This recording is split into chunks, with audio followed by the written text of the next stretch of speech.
Welcome to the Reboot Chronicles, connecting you to the world's top leaders and CEOs rebooting their organizations and themselves with revealing stories to help you prosper in unprecedented times.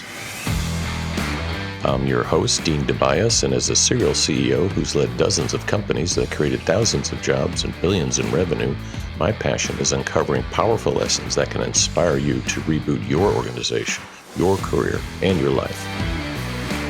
Listen and subscribe wherever you get podcasts or at rebootchronicles.com.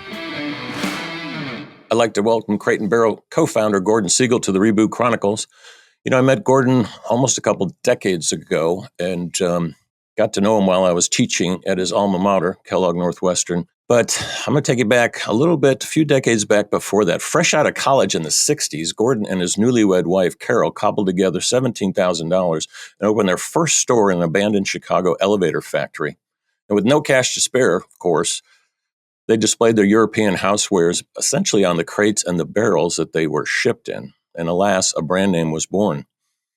As chairman and CEO, Gordon grew Crate & Barrel into a global home furnishing powerhouse, pioneering accessible modern design and a movement that basically rebooted retail through experiential store layouts, minimalist merchandising, and international sourcing. Today, Crate & Barrel, which also includes a lot of sister brands like CB2 and Crate Kids, they operate over 100 North American stores, global franchises, and employ about 7,500 people that deliver an estimated $2 billion in revenue.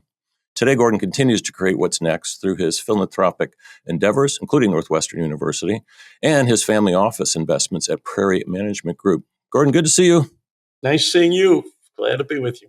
Yeah, it's always good to talk about a great entrepreneurial, American entrepreneurial growth story. And what compels me about yours, besides, just being a friend and a fan, is that, Crate & Barrel, or I should just say retail in general, they don't always have happy endings, right? It's a very tough industry. I grew up in a retail family. My dad was an exec at Sears and Montgomery Ward's, two other major Chicago brands at the time, long gone. And you guys are not long gone. And I just was wondering, at what point did you and Carol feel like, how many years did it take until you felt like, hey, this is good, we're going to make it, we can relax a little bit?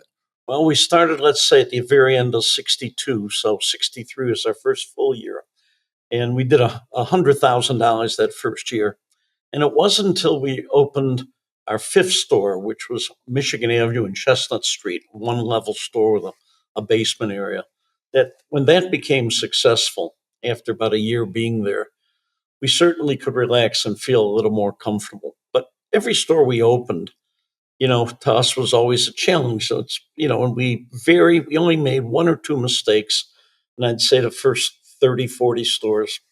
And so the company just grew its reputation. My goal wasn't to be the biggest, and my goal, I had no shareholders other than Carol and myself.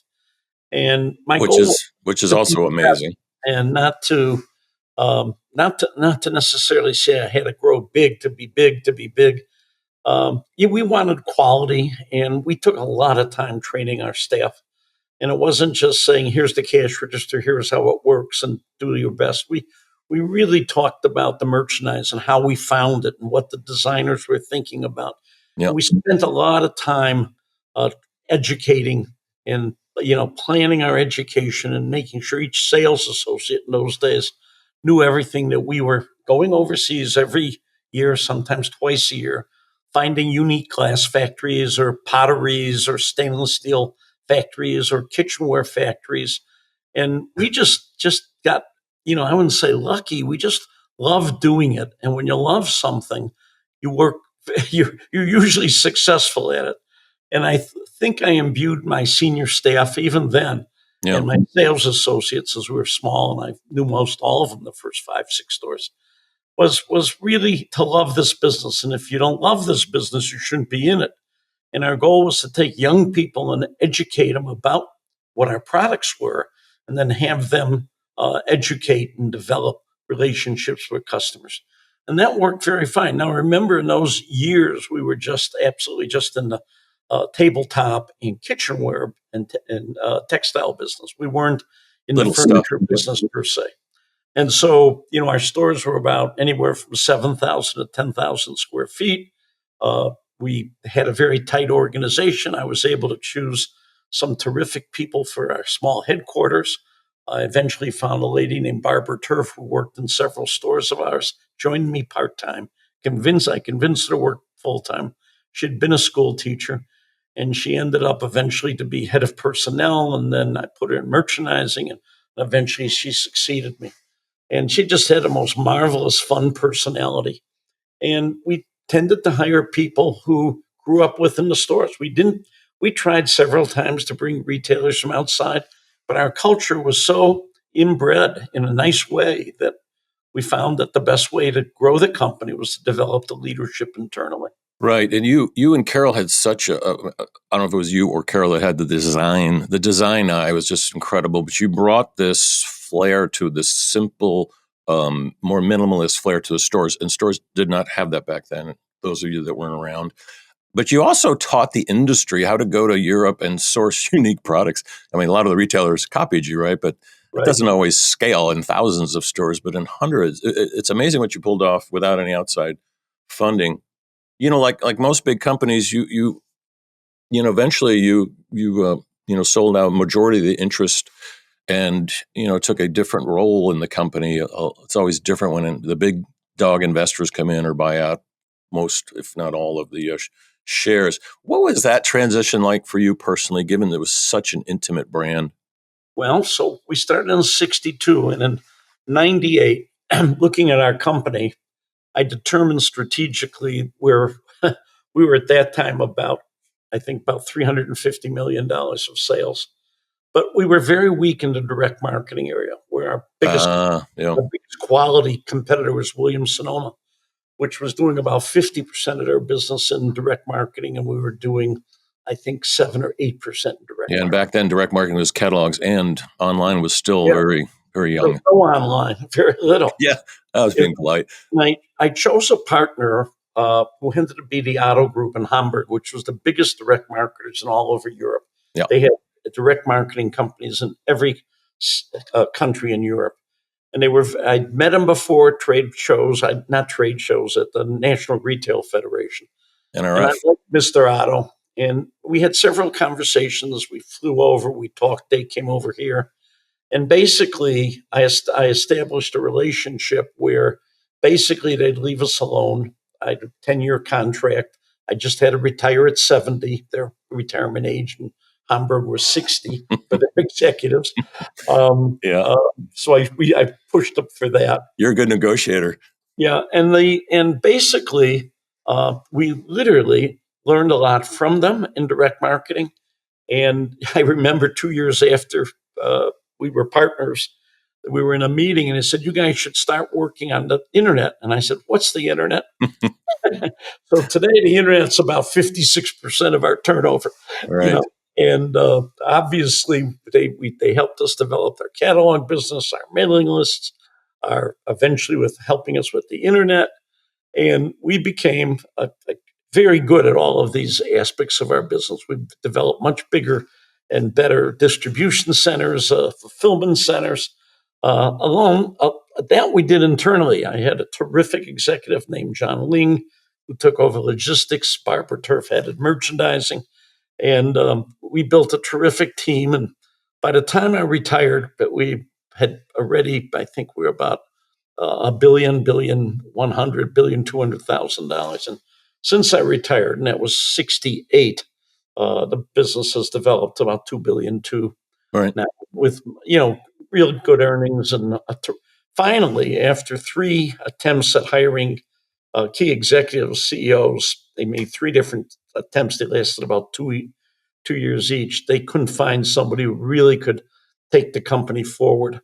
And they finally, 5 years ago, hired a lady named Janet Hayes, Yeah, who she's very good. We terrific actually CEO. might have her on sometime. Yeah.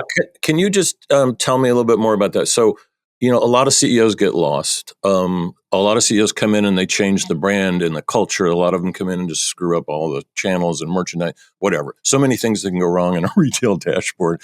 So I mean, this is both an honor and it must have been a drain for you, but they brought you back in. At one point, they said, you need to come back in and reboot this company. How did that go?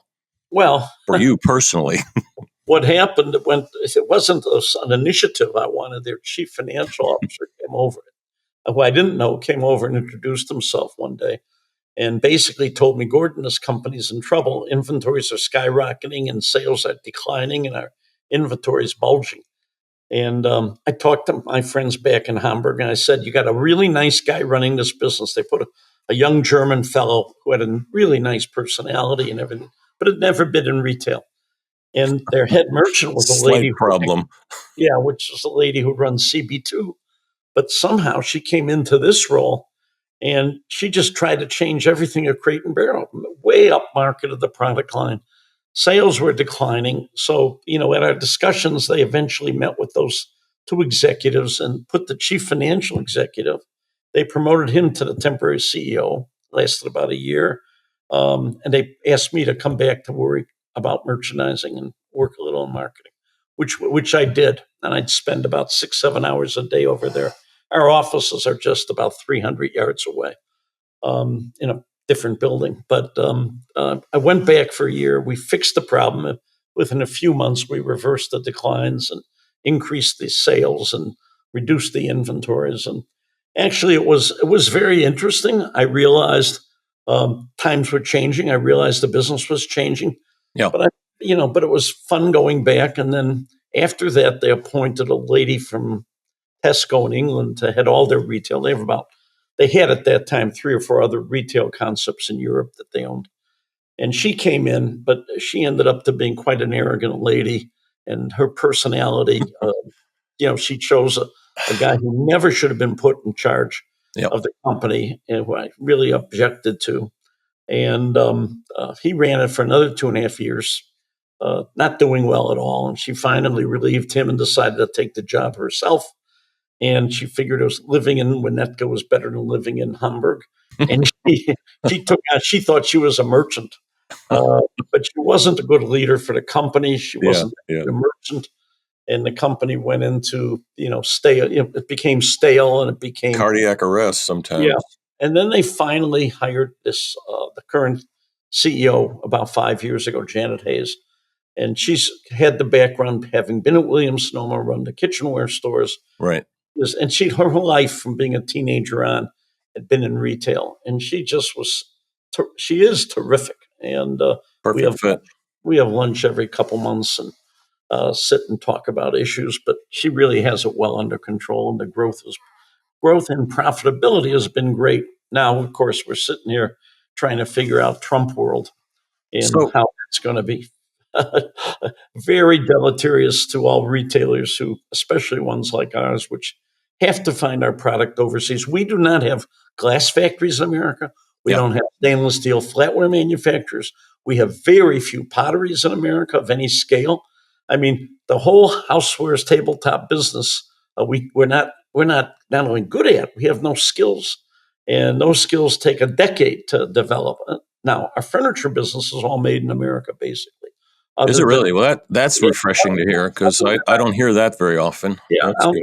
our furniture is made in Indonesia, but our we don't make any furniture in China and Vietnam. We make it all here in this country. We great manufacturers here. Yeah, I'll just go with that for a second. I'll come back to your story because there's still a icing on the cake there that's fabulous. But the whole if this country could act more like China and invest in the next decade and could build those factories and actually get back into glassware and whatever, would you invest in things like that? With Uh, maybe not your firm, but would you co-invest with some people and say, yeah, we'll take a stab at this?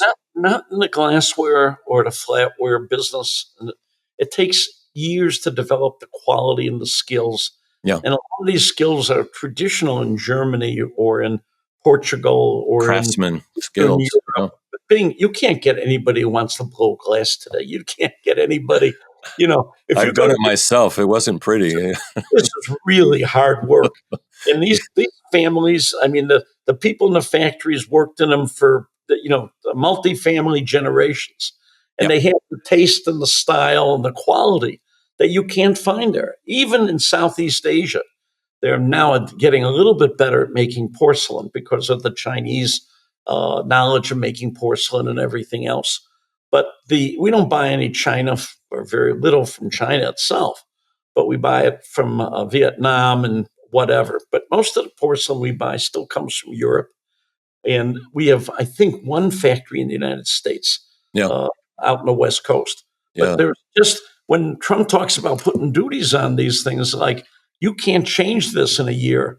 And I don't know, Americans who want to work at this really difficult businesses, which are not highly profitable, they've always been marginal businesses because they're labor intensive.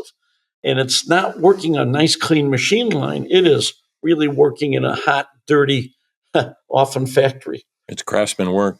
Well, our country will get there. The I believe the what I like about your CEO after you, I mean, you had to go and you had your Steve Jobs moment, for gosh sakes. You know, you went in, did your thing, helped them get course correction. Thankfully, the CFO gave you a call and said, Right, red alert. But what I like about what she's doing is she has, what you and Carol did, your design creativity, not to mention the experience in the store, was just something that needed to be cherished, like a culture. And right, you brought this elevated design, affordability, global craftsmanship, all the things I talked about into the. And it seems like, even as huge as this company is, I mean, just go to your website; it's overwhelming now.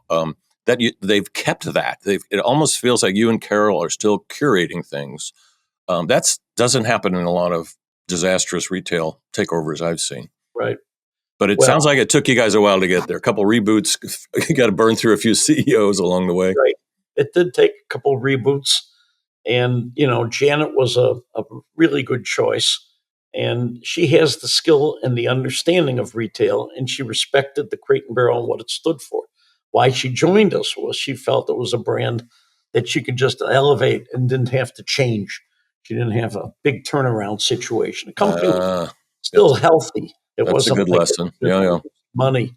But the goal, what she's brought back is good people. She handles herself very well in a small group or in a large group, and she knows what she's talking about. Her whole life has been in retail.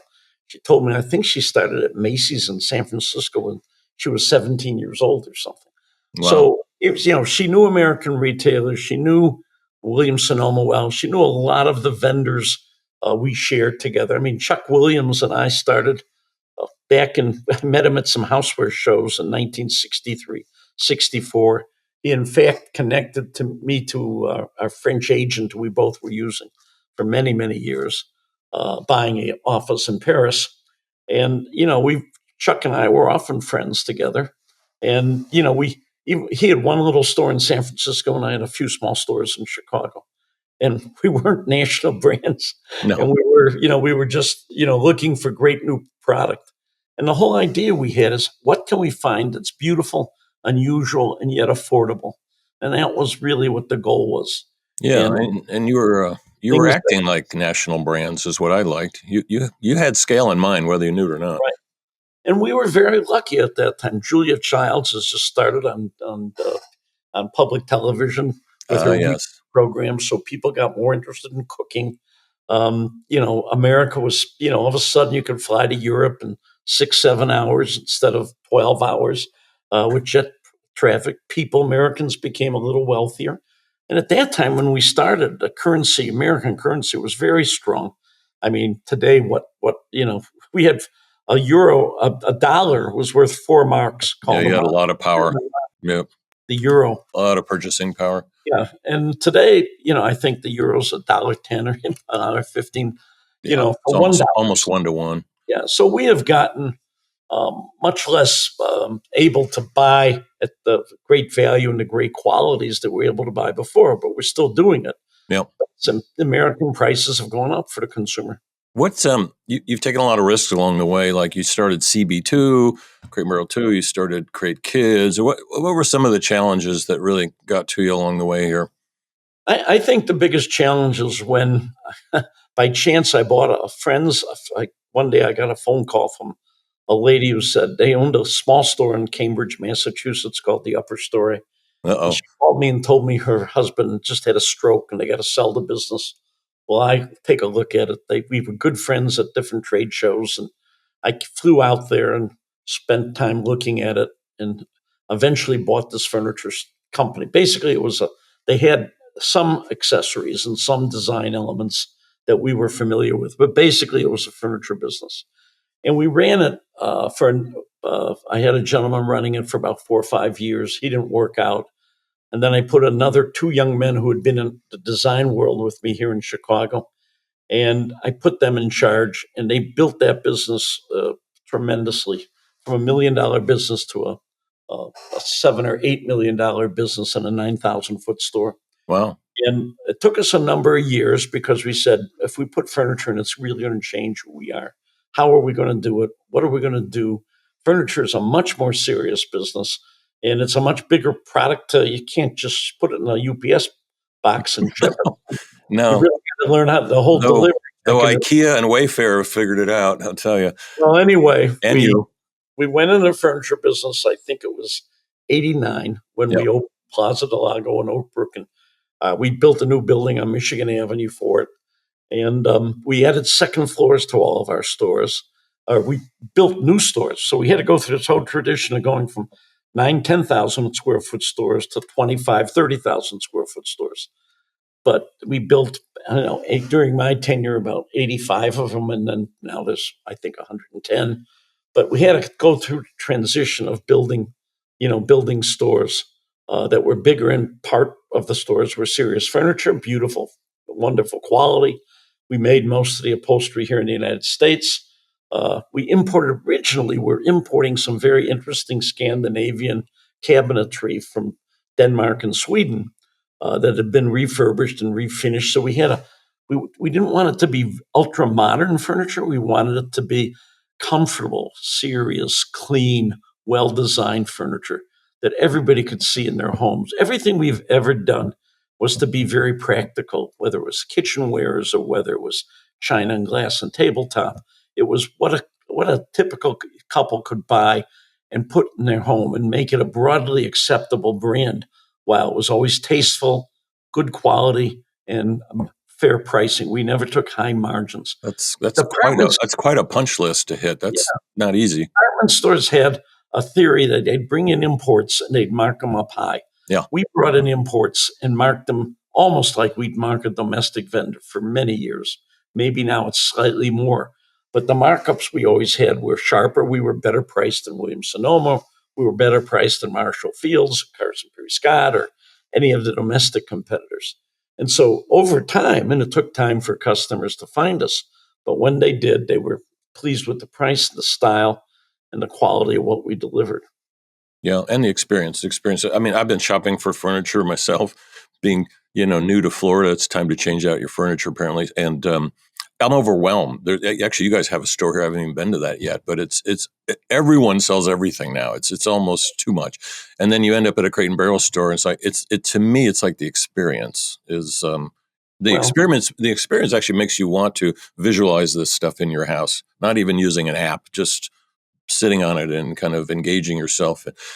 So it's interesting to see that you guys have scaled that and over and over and over again. And yeah, most companies get past $1 billion. It's hard to keep that magic going. Can I ask you about retail in general? We're sure. living in the age of Amazon and Walmart. Everything's instant. Everything's a marketplace. What do you think's you chaired the NRF for years. What do you think's wrong with retail these days? Well, it's very bifurcated now. So Mm, you have the mass marketers who, obviously, in their scale and their abilities, your WalMarts and uh, Target, not so much. It's struggling a bit. yep. But take your mass merchants of Amazon and uh, all and Wayfair and these guys. And Wayfair is trying to pull off the Amazon thing. No profits for a decade. Who cares? Yeah. We'll Exactly. grow, and eventually we'll have a profit. But they've stooped. All these bigger competitors don't have really good quality, nor do they have really good sales associates. So you're making a different bet. You're trying to make a bet that people want service, people want quality, people want exchangeability, people Uh, want beautiful environment, and there's still a market for that kind of quality. And I have several good competitors that I think do a nice job in that area, and they will always be competitors in that area. You can't be in every market. You can't be the only brand. I don't think you should worry so much about the competitors as worry about how you developed your own organization.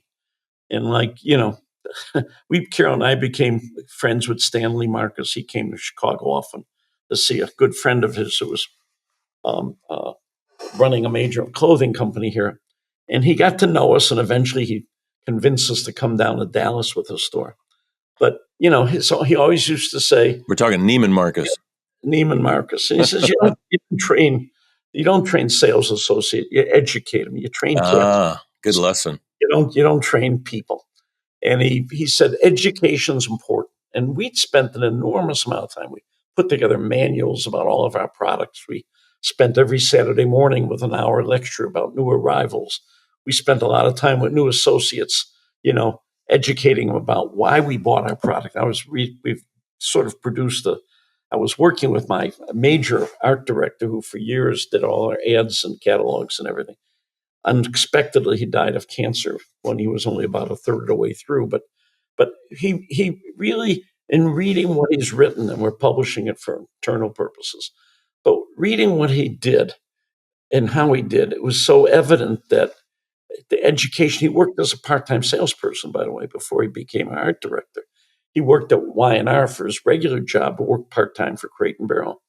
So we understood that culture of education, the culture of caring about every product, making sure everything was sparkling clean, making sure signage was great, making sure that the store was neat and tidy and clean, that it sort of smelled like Scandinavia, that it sort of It did.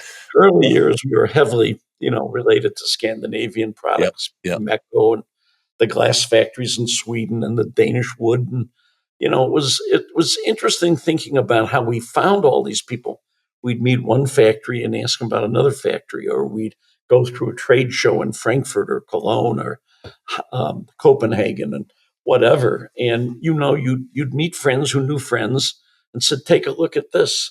And in the book, it talks about how I was in Frankfurt and I met a vendor who was selling some very unusual, dark, beautiful red glazed pottery.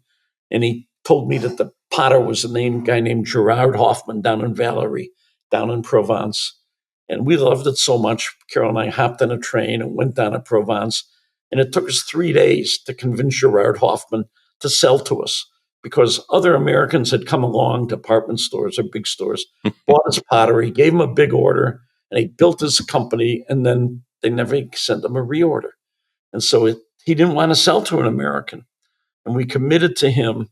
And for probably 8 or 9, 10 years till he passed, we had the most beautiful red pottery in America at Yeah. prices that were beautiful. I remember that. So, if you loved product and you loved your customer, you end up, trying to deliver really good things to them at fair pricing and being able to maintain the store. But we were always very disciplined financially. We never overreached and tried to do too much. Yeah, and you had patience and commitment. That's why, someone from Provence would actually partner with you. I mean, no buyer would ever hang out for 3 days. Just Yeah. start with that right there. You've been through a lot of personal reboots yourself. Once you exited, I think almost 3 times out of this company, you opened up your own family office and doing a lot of investing. And what's your journey been like since? Well, I was very fortunate. Once we sold part of the company, we started investing with a firm in Chicago and a financial advisory firm. And at the time in 2008, when I stepped down from Crate and Barrel, I asked this gentleman who was thinking of semi-retiring anyway, why don't you come? I'll bring my chief lawyer who wanted to leave Crate and Barrel anyway. And we started with 4 people in this office. Mm-hmm. And then we added a secretary, administrative assistant. Then we added another person. Now it's up to 8 people, but we cover private equity, public equities, venture capital, real estate, hedge fund. Those of you who don't know, 8 is a lot of people for family office. Doesn't Yeah. sound like it, but that's a real office. No. We have great accounting, internal accounting. Yeah. And, the family, but we have 3 children and 9 grandkids. So we've developed very terrific estate planning years ago. And now, of course, it changes a little bit and you got to keep balancing it. But the basic office is really to be generational, not just for Carol and myself. And so I think we got a team here who will be here for years, and I think they're young, they're smart. Uh, I take more risk. I like startups more than they do, but You do. yeah, You and now me. yeah, Yeah. So what's your favorite? What do you like these days? Or what have you been into? well, what's my Re- favorite? We have Retail's a tough one. we have an investment in a wonderful women's apparel company called Evereve out of Minneapolis. It's a husband and wife team. Oh, nice. We went in, they had, I think, 58 stores, but since we've been involved, they now got, I think, 110 stores. But they have, modest, probably for women between 25 and 40, very stylistic. A husband is the financial, operational guy, and the wife is the talented, creative head of the merchandising teams and marketing. And they never rest on their laurels. They just keep working hard. They're smart. They're growing. I don't know. I think when we invested in their business, they were doing about 65 to $70 million, and now they're up this year. I think they're going to do $440 million. Wow. So they've That's really impressive. grown the business, but the quality of the staff is fantastic. The people are great, and we bet on people, not concepts. And so, this company someday probably will go public or be sold. I'd rather they go public because the culture is so unique. And as a public company, if you move from private to public, you can keep the culture as long as you Yeah, versus selling out. Absolutely. I agree. sell to somebody else. You always got to worry, will they Yeah. come in and change your culture? Yeah. My deal with Otto ended up fabulous. They've not touched our culture one iota. They've not tried to interfere. Well, they know. They know you and Carol had the Midas touch, and don't mess with that. Just figure out how to scale it better. And it sounds like it was a perfect partnership.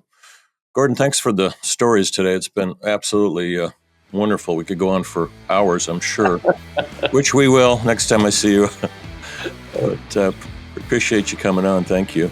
Well, it's a pleasure. Thanks. You've been listening to Gordon Segal. This is Dean Tobias with the Reboot Chronicles. Subscribe, listen, watch wherever you get podcasts or at rebootchronicles.com.